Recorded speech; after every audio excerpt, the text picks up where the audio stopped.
क्या अजीब दुनिया बनाया है हमने, जहाँ जिंदा माता पिता को सूखी रोटी भी नसीब नहीं और मरने के बाद उसी माता पिता के नाम पर हजारों लोगों को खीर पूरी सब्जी भोज के नाम पर खिलाया जाता है। वाह रे इंसान! कभी कभी मैं सोचता हूँ, क्या सच में हम जानवर से ज़्यादा होशियार या तार्किक हैं?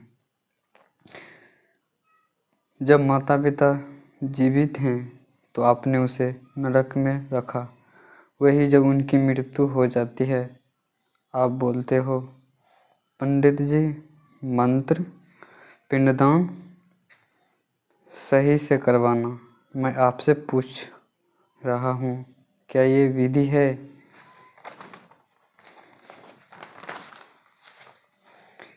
क्या ये विधि है या कपिल शर्मा का कॉमेडी शो? समाज की रियलिटी क्या है? मरने के बाद दावत। जो इंसान अपने माता पिता को जीवित रहते एक सूखी रोटी नहीं देती है और वही मरने के बाद पूरी सब्जी दूसरे को पिता खिलाते हैं। बाहर इंसान लाश को फूल चढ़ाता है, फोटो में माला चढ़ाते हैं, भले ही जीवित या जीते जी उसका चेहरा देखना भी नहीं चाहता। तू मरघट में जाकर आंसू बहाता है पर घर में उसकी आंख में कभी नहीं झांकता। आपके पिता को आपका श्रद्धा चाहिए, श्राद्ध नहीं। उसे प्यार चाहिए, हवन नहीं। हवन नहीं।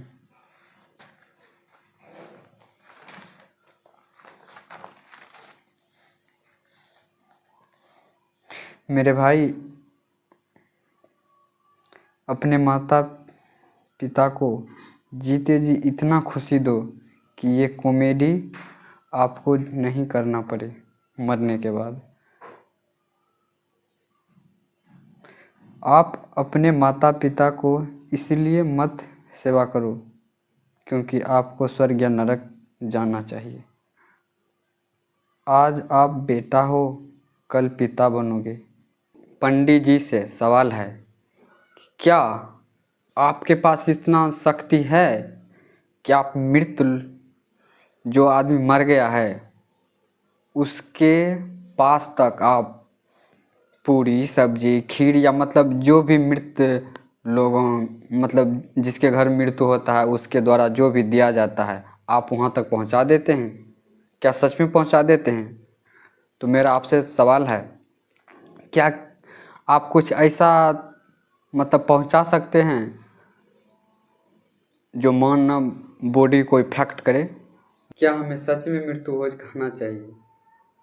दोस्तों सोचो, जिस इंसान के घर में मृत्यु होता है उसके घर में हर तरीक़ा से मुसीबत आता है, चाहे वो मेंटली हो या फिर सामाजिक हो।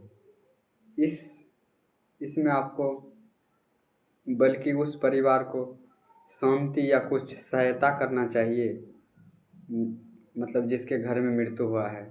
लेकिन समाज क्या करता है, उसके घर में पूरी जलेबी पूरी बुनिया जो भी है भोज में आता है, खाता है। क्या हमें खाना चाहिए भोज? क्या सही है ये या गलत है? जब इस सवाल का आप जवाब ढूंढेंगे या किसी बुजुर्ग या किसी पंडित या किसी मौलवी या मतलब किसी भी बुजुर्ग या जो इसके व्यापार है या मतलब जो इसको अंधविश्वास या आंख बंद करके मतलब चलाते हैं, अगर उससे पूछेगा तो आप ये सब क्यों करवाते हैं या क्यों करते हैं, तो उसका सीधा आंसर आएगा, मतलब ये हम मेरे बाबा करते थे, फिर उसके दादा, फिर उसके दादा, फिर उसके दादा, मतलब दादा का ही कंडीशन लगा रहता है।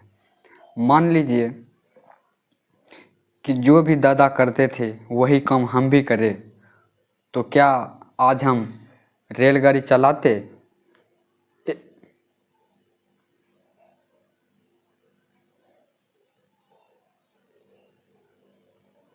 रेलगाड़ी चलाते, एरोप्लेन होता, बैलगाड़ी पर चलते?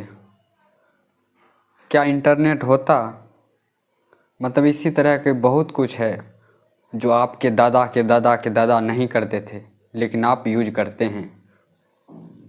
मतलब आज साइंस कहाँ चल गया, चांद पर चल गया, आदमी चल गया, मतलब साइंस के मदद से।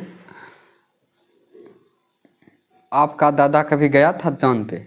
नहीं ने, नहीं गया था, लेकिन साइंस की मदद से आदमी चांद पर कितना कितना इलाज ढूंढ ले आ गया। लेकिन आपका परदादा के परदादा के परदादा ये सब नहीं जानते थे। क्यों?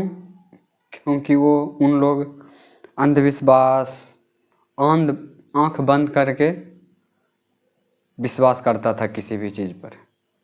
इसीलिए मेरा आपसे गुजारिश है, किसी भी चीज़ को तभी माने जब उसका कोई लॉजिक हो, कोई एविडेंस हो, मानवता के खिलाफ ना हो, और हर आदमी का वो हेल्प करे। ये ना कि 5 गो के हेल्प करे, 10 गो के विरोध में हो। ये धर्म नहीं है। धर्म का मतलब होता है कि प्रत्येक व्यक्ति का उसमें साझेदारी हो और प्रत्येक व्यक्ति का उसमें लाभ हो।